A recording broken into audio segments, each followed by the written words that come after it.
राधे राधे, जय श्री कृष्णा। आज है कार्तिक मास का 12वां दिन और हम पढ़ रहे हैं ठाकुर जी का ये कार्तिक महात्म्य में। तो ठाकुर जी को प्रणाम करते हुए हम ये आज का 15वां अध्याय शुरू करेंगे। ठाकुर जी का नाम लेंगे। ओम नमो भगवते वासुदेवाय नमः। ओम नमो भगवते वासुदेवाय नमः। ओम नमो भगवते वासुदेवाय नमः। भगवते वासुदेवाय नमः। 15वां अध्याय। देवर्षि नारद जी से राजा पृथु ने कहा, हे देवर्षि, दैत्यराज ने क्या किया वह सब मुझे विस्तार पूर्वक सुनाइए। देवर्षि नारद बोले, उसके चले जाने पर जलंधर ने अपने राहु नामक दूत को बुलाकर कैलाश पर जाने की आज्ञा दी और कहा कि वहां पर एक जटाधारी शंभु नामक योगी रहता है। उससे मेरा आक्रमण और ऐश्वर्य कहकर उसकी सर्वांग सुंदरी भामिनी को मेरे लिए मांग लाओ।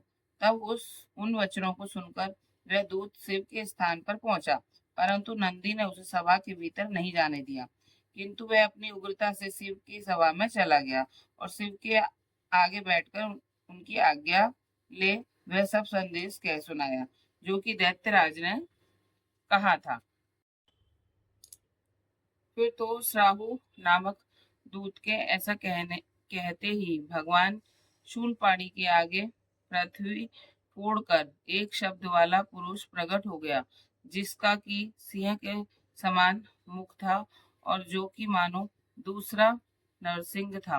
वह दौड़कर राहु को खाने चला। राहु बड़े जोर से भागा, परंतु उस पुरुष ने उसको पकड़ लिया।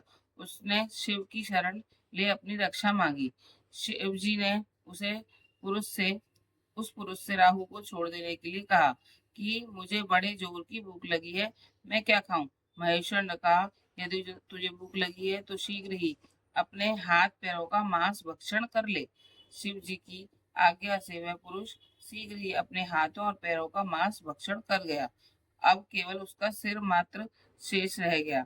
तब उसका ऐसा कृत्य देखकर शिव जी ने प्रसन्न होकर उसको अपना आज्ञा पालक जानकर उसे अपना परम प्रिय गण बना लिया और कहा कि मेरी पूजा के समय अब तेरी भी सदैव पूजा होती रहेगी, और जो मेरी पूजा नहीं करेंगे वह मेरे प्रिय नहीं ना होंगे।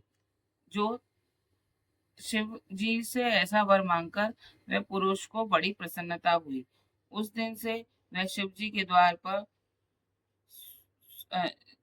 कीर्ति मुख नामक गण होकर स्थित रहने लगा। ये हो गया 15वां अध्याय संपूर्ण।